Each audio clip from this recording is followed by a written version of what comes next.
కార్యక్రమం, నా duty party గురించి. ఎప్పుడైతే ఎలక్షన్స్ ఎలా ఉందని తెలిసే కాబట్టి నేను ఫస్ట్ నుంచే దీని మీద ఫోకస్ చేసి డిఫరెంట్ ఏరియా నుంచి డిఫరెంట్ చూసుకొని ఎవరి కార్యక్రమంలో వాళ్ళు ఉన్నాం.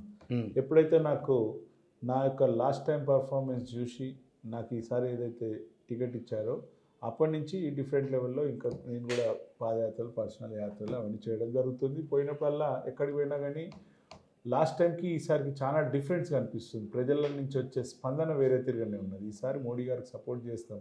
ఇక్కడ ఎన్నో ఏళ్ళ నుంచి ఓట్లు వేస్తున్నాం గవర్నమెంట్లో ఉన్న వాళ్ళకి, కానీ ఎక్కడ మా డెవలప్మెంట్స్ కావట్లేదు.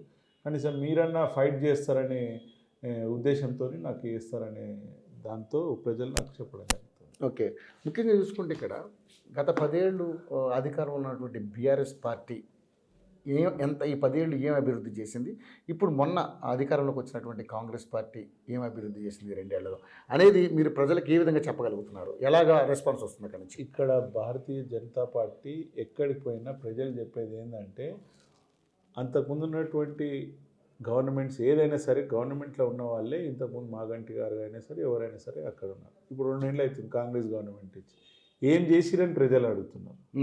మాగంటి గోపీనాథ్ 10 ఏళ్ళు ఉన్నారు ఇక్కడ, 11 ఏళ్ళు ఉన్నాడు దగ్గర ఫుల్ ఫ్లెడ్జ్గా గవర్నమెంట్లో. సో ఆయన ఏం చేసిండు? జనరల్గా అందరు కూడా ఏమేమి చేస్తా అని చెప్పి ఓట్లు వేయించుకుంటున్నారు. దాని తర్వాత ఎవరికి ఇట్లా దాని దిక్కు పట్టించుకునే నాదుడే లేదని ప్రజలు అంటున్నారు. కాబట్టి నేను చెప్పేది ఒకటి, భారతీయ జనతా పార్టీ ఈరోజు గెలిస్తే ఏం చేస్తుందంటే